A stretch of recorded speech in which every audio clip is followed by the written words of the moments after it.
Hello, everybody, and welcome back to Noodles at Noon, the show that focuses on things that are not worth focusing on. And we invite you to a rather different episode of Noodles at Noon. I am Ben, joined as always by my co-host, Noah. Hey, good morning, good noon, whatever time you may be listening to the show. Yes, I am here today, and Good evening. Holding my mug of black tea. It has a cow and a mountain, and then if you go to the other side, it has a cow being abducted by a UFO. So That's it's going to be timely. A good day. It is going to be a good day. We are not Wait, joined. why is that timely? We'll figure it out eventually. You don't know what's going to happen between the time we record this and the time it goes up. I'm just taking a shot in the dark and saying that a cow being abducted by an alien is timely. We are joined, not as always, by a special guest, as Michael is having his eyeballs blasted back into the correct shape.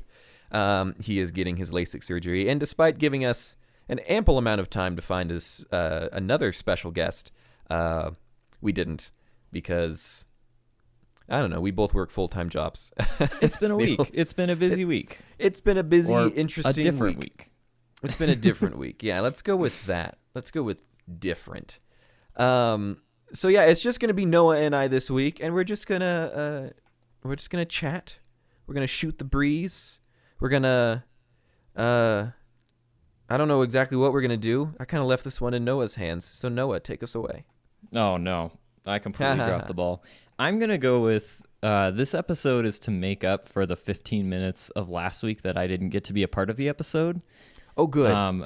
Which was funny because I usually listen to the episodes at work after they release, and that was like my favorite 10 or 15 minutes of any show. Like, I didn't have to listen to myself or cringe every time I talked and said something that was kind of just didn't make sense.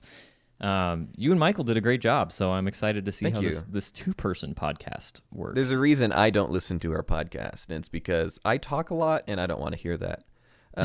So Have you ever listened to a published show?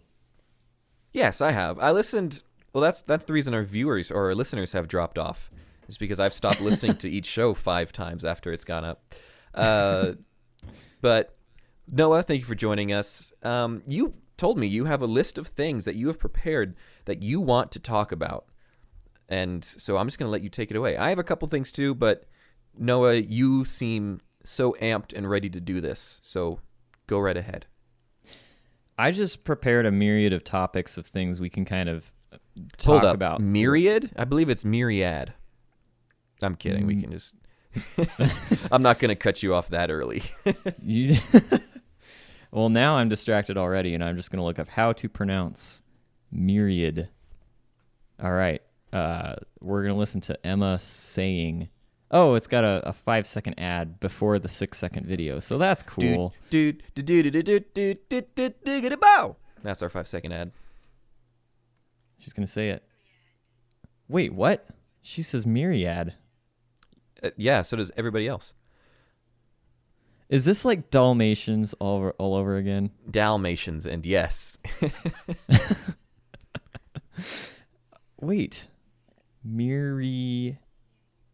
Oh, wait, this person says myriad. Okay, we're both right. Can we both be right? No, I'm already chalking up another score for public schooling. I think you've gained a lot of those through this show.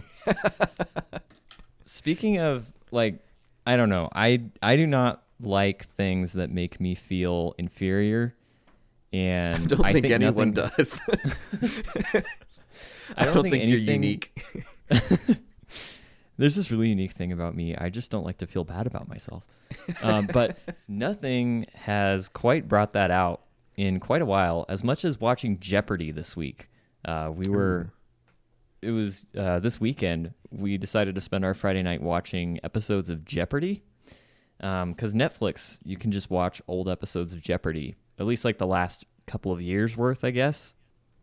And I was excited to watch it as an adult because I used to watch Jeopardy like in the Ken Jennings era. My sister and I would watch like almost every show that Ken Jennings was on for, I don't know, however many weeks that was. And so I was excited to go into it as an adult and think, I'm going to get a lot more of these questions. I'm going to feel pretty good about myself, and maybe someday I could be worthy of being on Jeopardy. And sure enough, I could not get hardly anything right on Jeopardy. They go so fast and they talk about things that I don't know about, and it made me feel really bad about myself. I mean, I've watched Jeopardy a few times. It's not like a staple of our household that will watch Jeopardy. But I think it's interesting whenever, because like you said, I have zero. If I was on that stage, I would get 0 points. But every once in a while, they'll have a category that's just football. And like every single question I know the answer to. But there have been times where they've had like football history. And I'm like, oh yeah, that's really easy. And then they go down and they get every single one of them wrong, or like it just times out. And I'm just like, I could have, for one category in Jeopardy, I would have been smarter than those 3 people.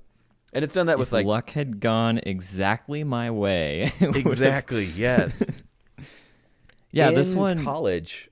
Well, I was interested in college. One of my journalism professors actually was on Jeopardy, and she actually won the game that she was on. And then, so she's technically a Jeopardy champion. And then she went to the second game and she was winning by a lot. And it got to Final Jeopardy. And apparently she's not as good at math as she is at Jeopardy. So she wagered and got the question wrong and lost by $1. So we made fun of her for that in class. At least she got the one win. I just always feel bad for, especially the shows we were watching. This guy had won like 8 or 9 episodes in a row, and the other people never had a chance. Like one of them was just in negative territory the whole time. And he just didn't give anybody else a chance to answer. It was amazing. So I'd feel really bad about that, because you have to like go through, I'm sure you have to do a test and get screened before you get to go on Jeopardy, and it's an honor to get to be on Jeopardy. And then you go on and you just get absolutely thrashed by the guy that's been there for 2 weeks. And then you leave with negative money. I assume you don't have to pay. No. I think it defaults to where like the first person who comes in first gets all of their money. The person who comes in second gets $2,000. And the person who comes in third gets $1,000. I think. Oh, really? I'm not exactly sure. Well, if you had to be on one game show, like you got to pick one to go on, which would you pick? Probably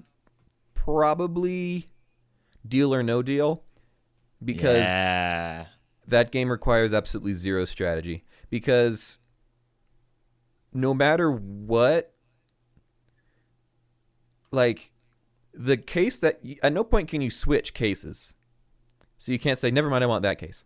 So there's really no, and like the numbers that are up there don't switch which numbers are in them. So you just pick at random. It's a completely random game, and it's completely independent of any strategy whatsoever. So probably Deal or No Deal. Would you want Howie Mandel Deal or No Deal? I don't know if does he still host it? I think it's Wayne Brady now. I want Wayne Brady. Oh, wow! Yeah. I didn't know that. Yeah, I used to watch Deal or No Deal all the time. I'm trying to think what show I'd want to be on, because there's so many game shows, and I used to love watching like the Game Show Network that's just all game shows all the time. I would love to get some people to go on Family Feud, just because I think I don't enjoy watching that show like at all, but I think it would be really fun. We can do, there's like there's a video game version of Family Feud that I think works a little better than Monopoly. We could, you, me, and Michael have a Family Feud night. We should do that. I think you can play against other families, or, not necessarily families, but other people online. So we might have to think about that. A Family Feud night would be really fun. All right, Noah. I have signed in, and we are going to take the Jeopardy test. Oh, no. Let's do this. Okay, here it is. Wait, for I have to enter my clarification, phone number? is this the Jeopardy test? Like, Yes, if you want this to is be on a the contestant? Jeopardy site. Can I try out for Jeopardy, like the kids edition? No, there's a college one, but neither of us are in college. How did feel you? like I have to fill out a thing before I start the test, and it's how did you hear about the online test? And the first option is Sacramento Black Chamber of Commerce. What? So I'm gonna put that. And okay, so like these are the options: Sacramento Black Chamber of Commerce, Kern County, or the Jeopardy show. Like those are What the about not just like watching it on TV? I guess that's the third one, the Jeopardy show. Jeopardy show. Oh, I'll okay. just put other. Yes, I heard about it through the county. We had a city council meeting and talked about who wants to go on Jeopardy. It's like the All right. Hunger Games. Who's going to represent our district on Jeopardy this year? Who's gonna? All right, here we go. We can only submit the test once. We cannot close the window, and we have to answer every question. Are you ready? We're gonna be on Okay. Jeopardy. Wait, can you share your screen so I can see these? Oh yeah, that's a good idea. So here's what happened, everybody. We just did 50 Jeopardy questions. I think we nailed every single one. Me too. I think- However, I just got to the end, and it said next steps, and the first thing says, "Please do not share your test material." So you will not get to hear us answering any of the questions. However, my test submission will be given to Jeopardy contestant team for evaluation. If I pass the test, I'll be placed into a random selection process for invitation to a contestant audition. I'll receive my invitation anytime within the next 12 months. I'll let you know if that happens. Yeah, please follow up about that.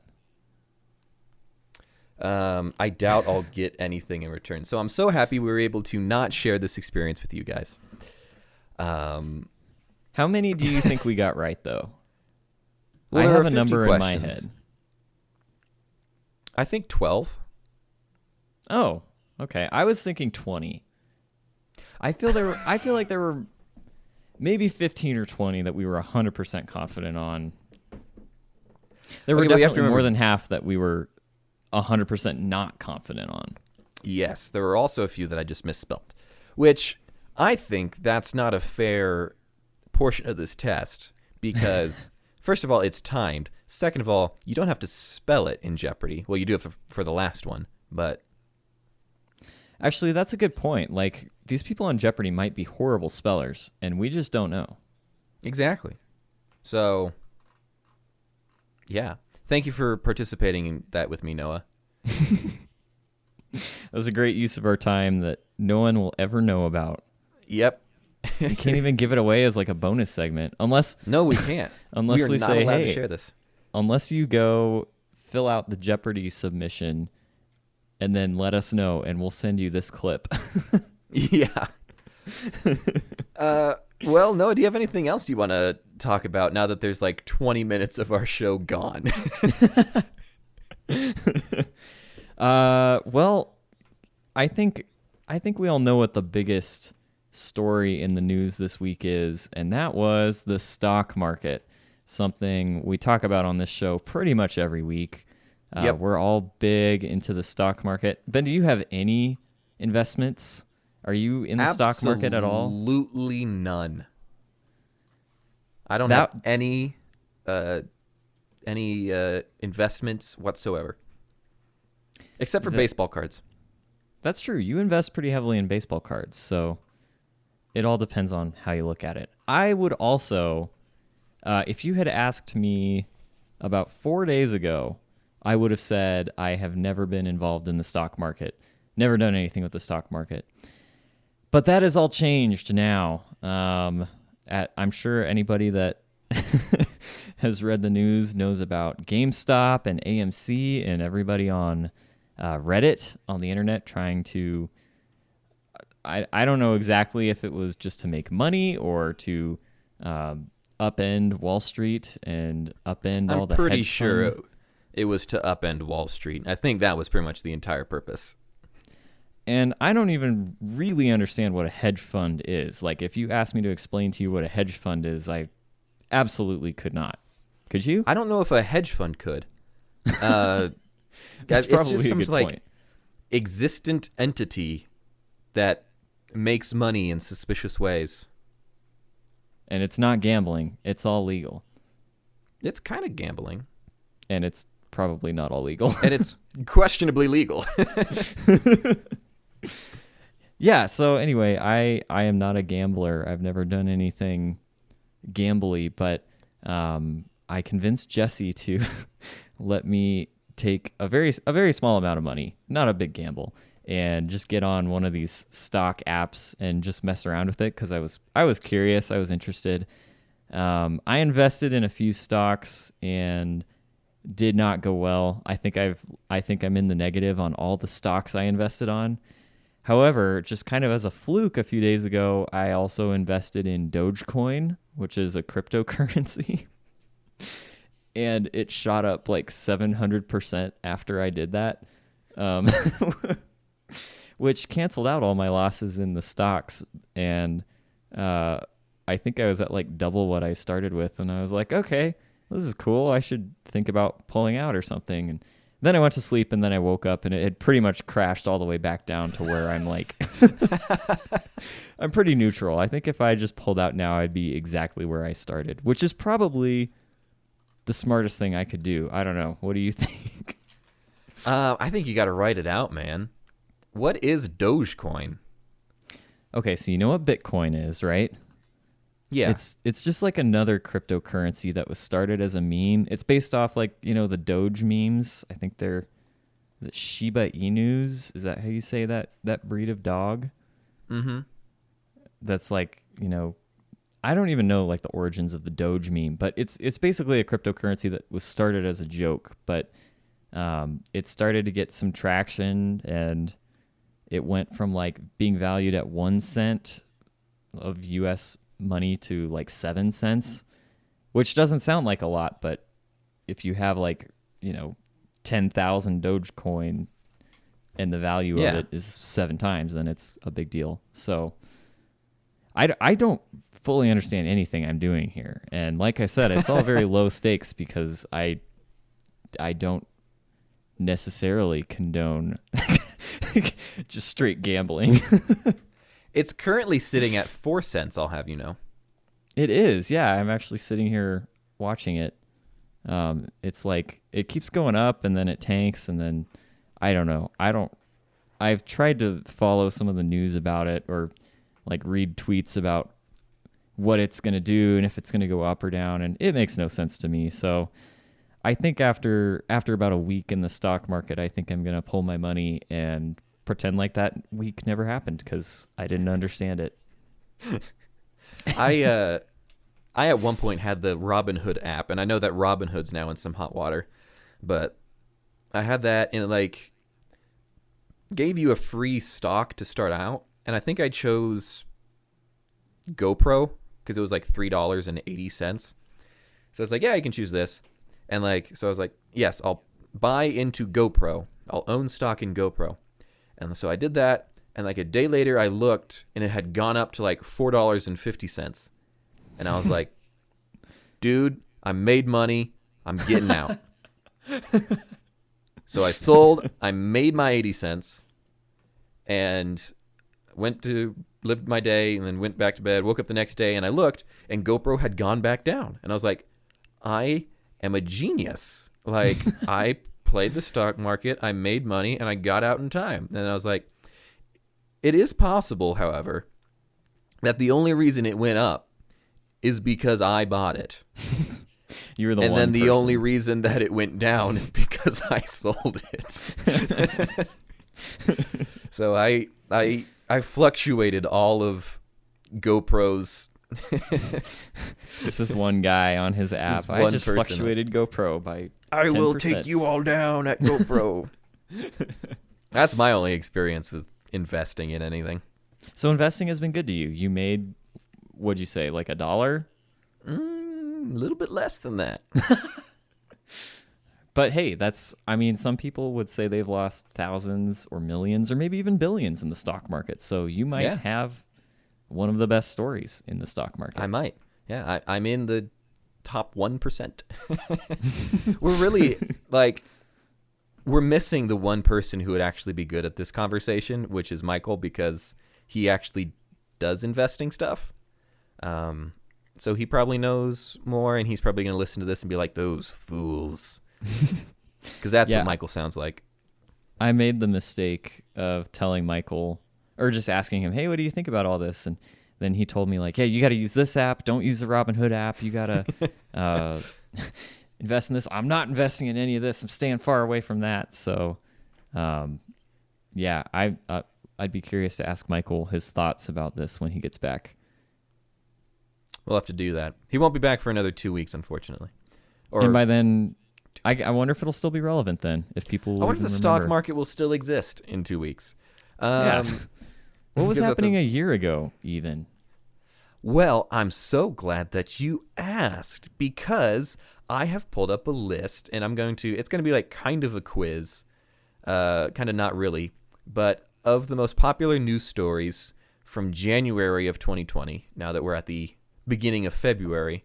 So we can take a look at what happened pretty much exactly a year ago and what we were kind of thinking about and what was going on. One of the first things that happened January a year ago was a helicopter crash that killed Kobe Bryant and 8 others, including one of his daughters. That was a sad one. That was pretty much close to a year ago to the week. There was jet fuel dumped in Los Angeles from a plane that was landing at LAX, and it dumped jet fuel on a school. I remember that too. Yeah. Right? Yeah, that happened a year ago. U.S. announces the first case of a virus that originated in China. That was on January 21st. So just to stop on that, what was your progression to realizing that this virus was kind of more of a big deal? Because at least for me, I remember probably about a year ago, kind of making jokes about it, or it just seemed so far away, or I don't know. I vaguely remember swine flu was a thing, and it came and went, and it didn't affect my life in any way. And, these things kind of come and go and just don't really affect your life.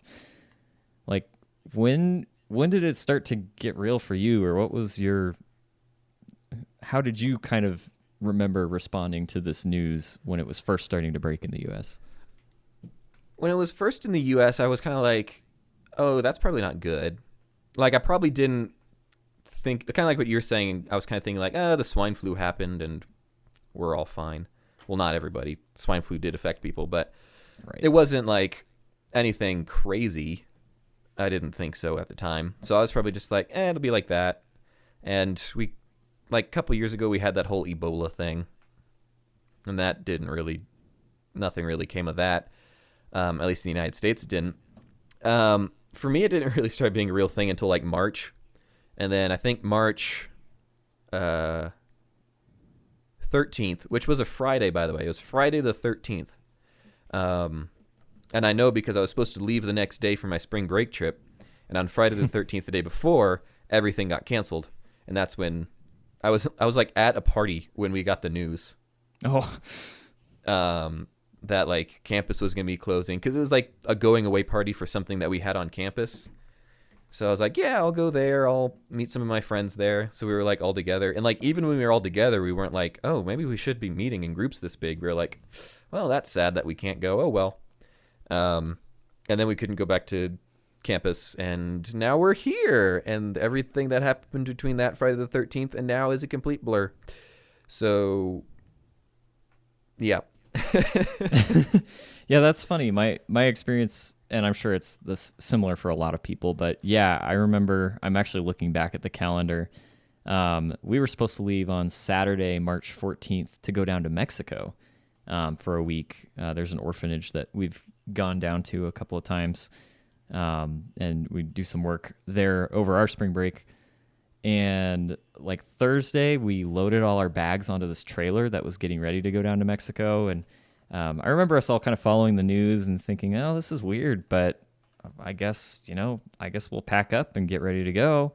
And then Friday morning, I woke up, and before I even looked at my phone or anything, I just got this weird feeling of we should not go on this trip. Like, we might get down there and not be able to come back if, borders close, or what if, one of us is sick and we bring it into an orphanage? Like, that's not a great thing. And then I remember getting a text from Jessie and her feeling like the exact same way. And then throughout the day, like talking with more people that were going to go on the trip, and all of us just kind of had this realization of we should not do this maybe. And yeah, then then everything kind of went down from there. But yeah, it's interesting because I don't know, I feel like I'm the one that always not assumes the worst, but not assumes the best, just assumes neutral. Assumes the most neutral. Like, oh, this thing that's happening, probably nothing's going to come of that. And I remember like talking to some of my roommates at the time, like they're like, what do we do? Should we go, buy a bunch of canned food? Should we buy water? Like, buy toilet paper, all these different things. And I just remember telling them, like, dude, two weeks from now, coronavirus is going to completely blow over. Like, no one's going to be talking about this anymore. We've been through other situations like this where things happen and people freak out and they just kind of pass. So this is just going to pass. And it's so funny to look back on that take now as such a bad take.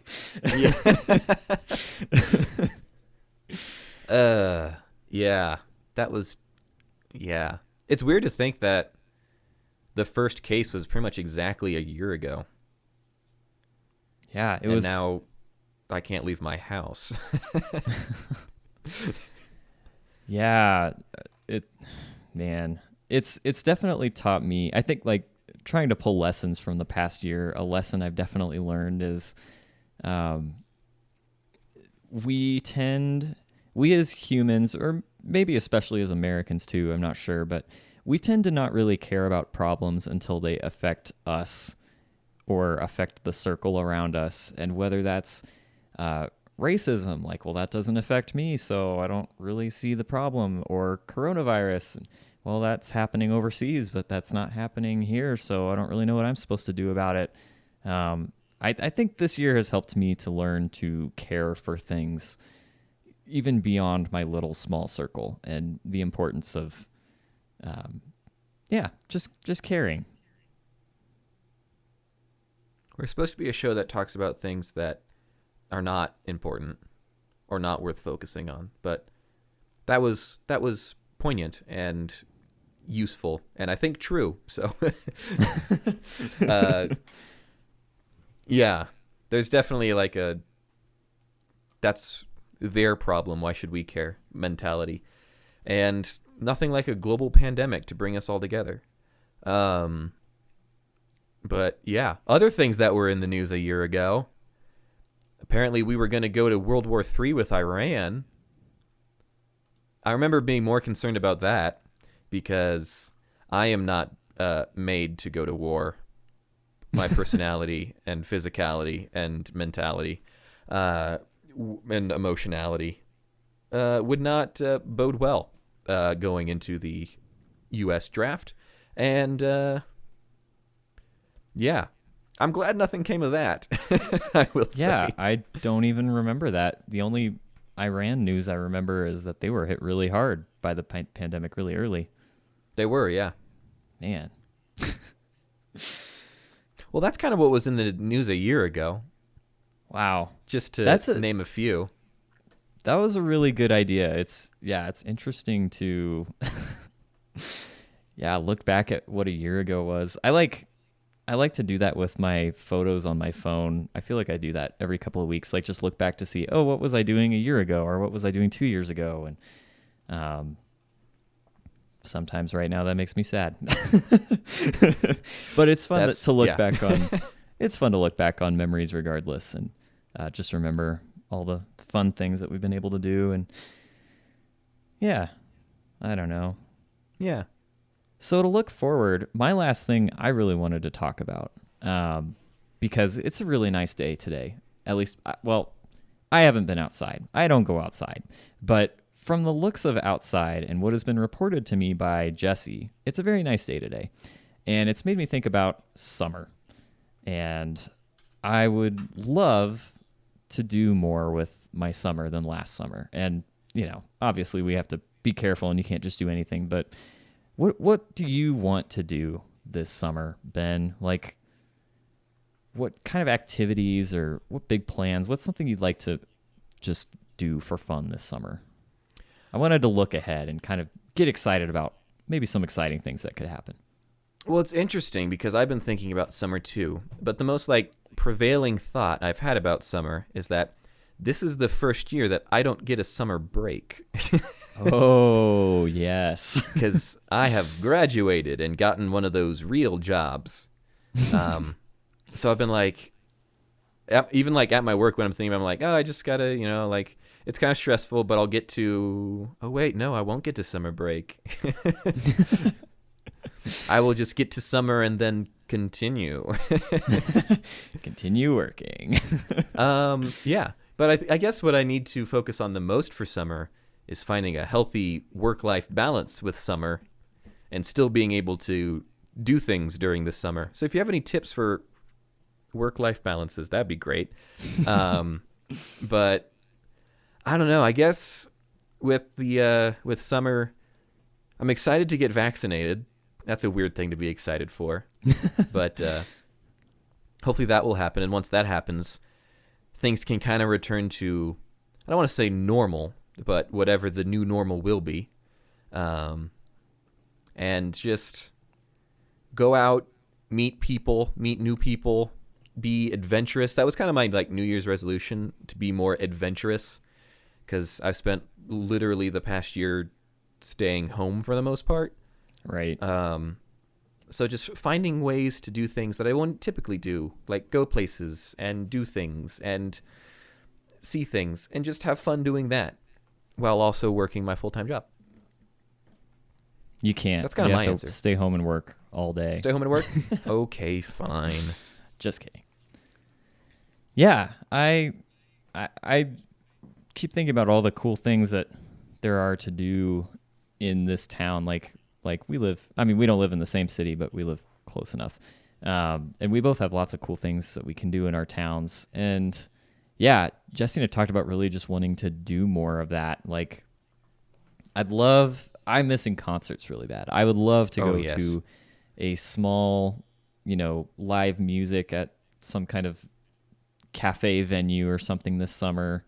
I definitely would like to do more hiking or just get outside and get outdoors a little more. I feel like I didn't do very much last summer. Just mostly out of laziness, not just because we were trying to stay home, but just a lot of it was just laziness or busyness with other things. So I'm excited to spend some more time doing some things outside, and we're talking about investing in a kayak, I think. So we might try some kayaking, which I've never done before. Investing in an actual physical kayak or the kayak industry? We're going to invest in kayak, that hotel website or whatever. I wonder how much their stocks are. Yeah, investing in the literal sense of buying a kayak and then watching it lose value, but we gain fun. Aww. And skydiving. I still get to go skydiving. That's been my big thing I've been excited for this summer. I'm looking at the price of kayak, but I don't even know what any of this means, so cool. I know there's so many things in these stock app, because I'm using Robinhood too, because I got it right before everybody got really mad at Robinhood. Mm-hmm. And probably rightfully so. So I don't know. I don't feel like I'm knowledgeable enough to have an opinion about anything, but I don't know. I just see green and that's good, and red is bad. Yeah. Unless you're shorting, and then it's the other way around. You can currently buy it for $7.21. Not the whole company, but stock. The whole company. Yeah, you can have Kayak for $7.21. You could probably buy my web development business for about $7. I would take it. Okay. You can have my client list. And then can I hire you? Yes. To do all the work? Minimum wage. But then I'll pay you, like, just split it 50-50. Yeah, because you run all the ownership, the administration tasks. Exactly. Yeah, that's keeping the what I employee do in best. check. Exactly. That's a good speak pipe question, though. What are people most excited for with summer? If you've made it this far in the podcast. And what game show do you want to be on? Ooh, yes, that one too. I meant to ask that earlier. Oh, dang it. What? Excuse me, I just burped. We'll cut that out. What game show do you want to be a part of? And what do you want to do this summer? That sounds like such a yearbook question. Like, I can't wait to hang out this summer. It's going to be great. And then But I honestly can't wait to hang out this summer. It's going to be, I can't wait to hang out with people this summer. As soon as we're all vaccinated and healthy and it's warm and it's not freezing all the time. Family Feud nights at our house. I'm in. That's what we're going to be doing. I'm so in. Well, do you have anything else you want to talk about? Or have we covered the bases of what we were going to talk about in this podcast? This different Noodles at Noon. There were no games. Well, there was a game, but we had to cut out the whole thing. Our effort to play a game just did not go well. Yeah, we were legally stopped from playing the game. Our lawyers told us we couldn't publish that game, so we had to stop. Yeah. Oh well. Maybe in a year when they get new questions. No, that won't happen. I want to know if those questions are from old episodes of Jeopardy or if they're written specifically for the test or how that works. I'm very curious. Probably, because I would imagine, like, if you get like those super crazy Jeopardy people who watch every single episode, they'd probably be like, "Oh, I remember the answer to this question." So I would imagine it's tailored specifically for that test. That's like the guy. Okay, I went through a phase where I got really into documentaries about people cheating on game shows because there are several. There are like 3 or 4. And there was this guy that would watch every single episode of Price is Right.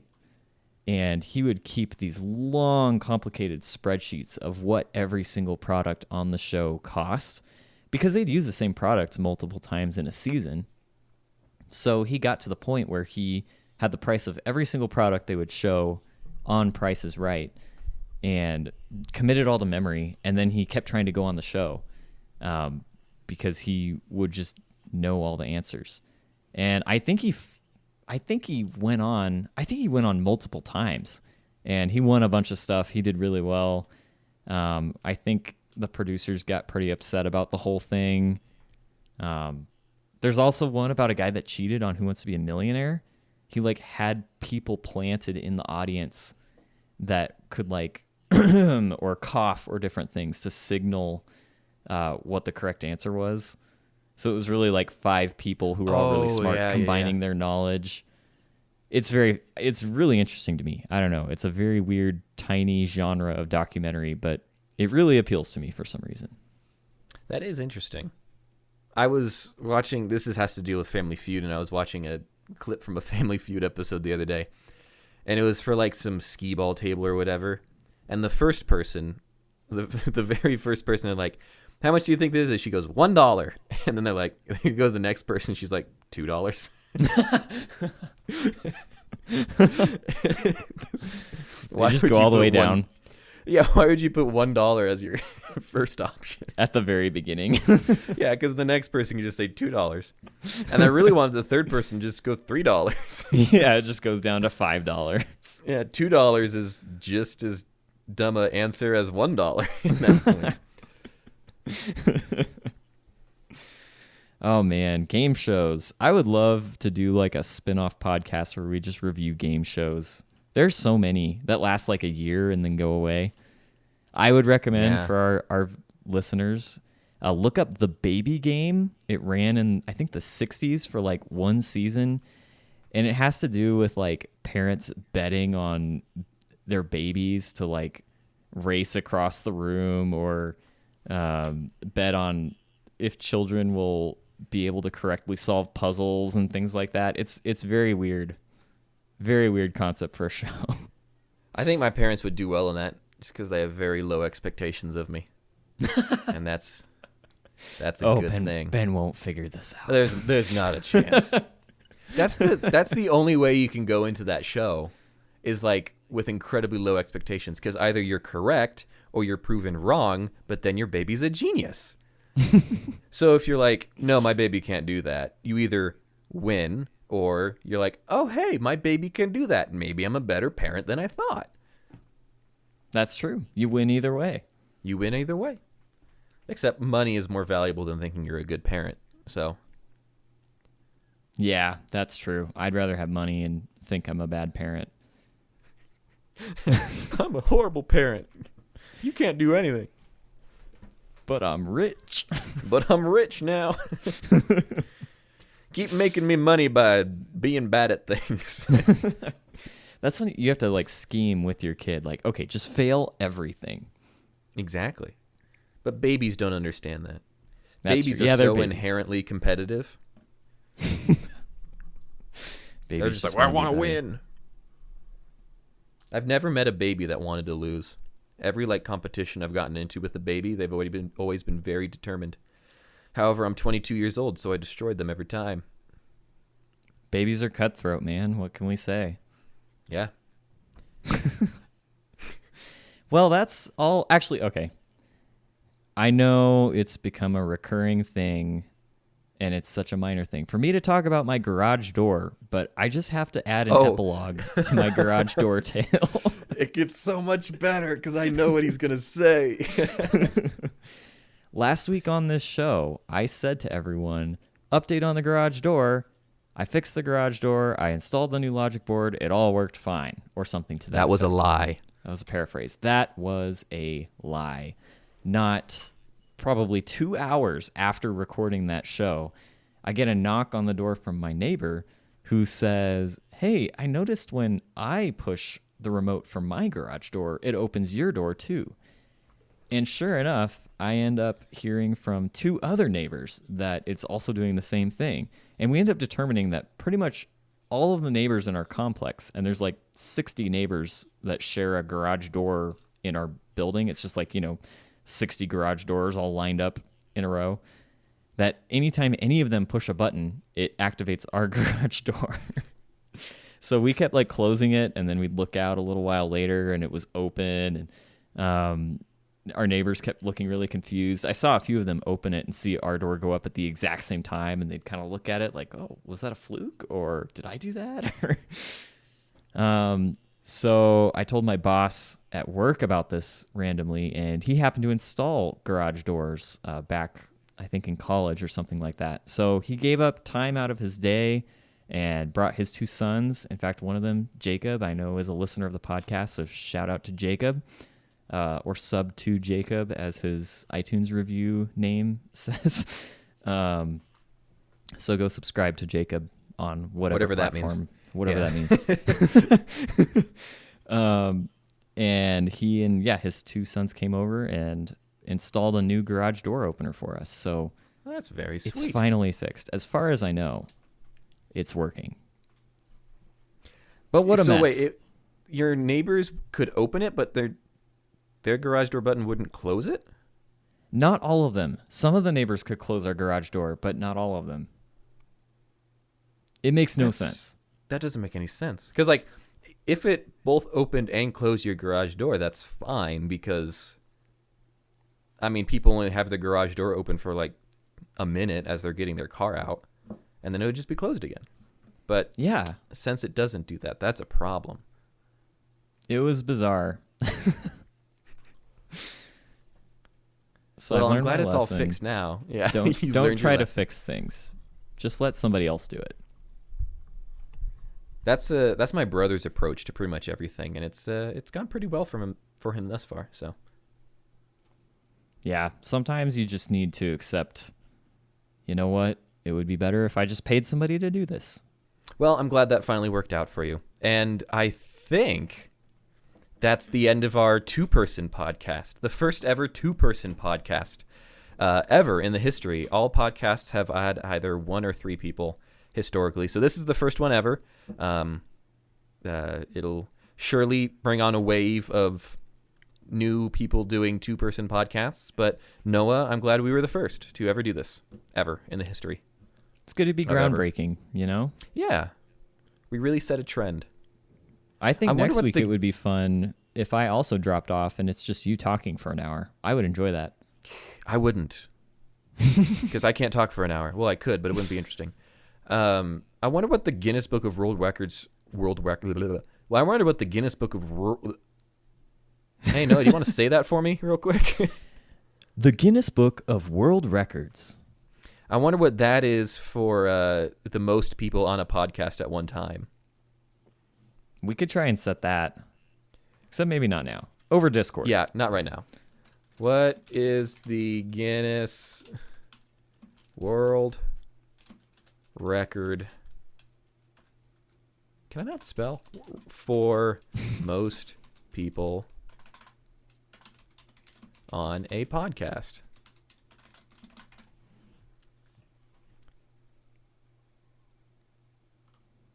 I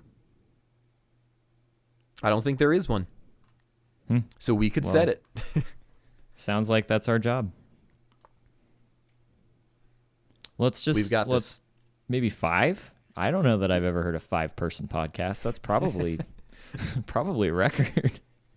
Yeah, I think so. I think it might depend on like what constitutes being on it, because I know there have been like podcasts in front of live audiences. That's true. Where there's like thousands of people in the audience, and that might not count. But yeah. Yeah, that's a fair point. Do they have to be mic'd up? I feel like that would be the rule. We'd have to get like 100 mics, just some cheap dynamic mics, throw them all up in a gymnasium. What would be the best, like, what would that show be about? How could you include 100 people? Each person could say like 10 things. Like not 10 things, but like 10 words. Like, hi, my name is Ben and I'm on a podcast. That's 10 words. Everyone could just go down a line and say that. Okay, here's the idea. You each only get to say one word. You sit in a big circle and you just say one word and you just see where the podcast goes from there. All right, I'm down. Let's do this. I feel like we should practice with our outro by swapping every word. All right. So, thank you. We'll start now. Thank that you. All went bad. That's 2 words. Oh, thank you for listening. This has been Noodles at noon. My name was Ben, but now it's Noah. We are going away now. Forever. Oh, no. Not. Really. But we could if we wanted to. Noodlespodcast.com. Noodlespodcast.com. That works. That's a good ending.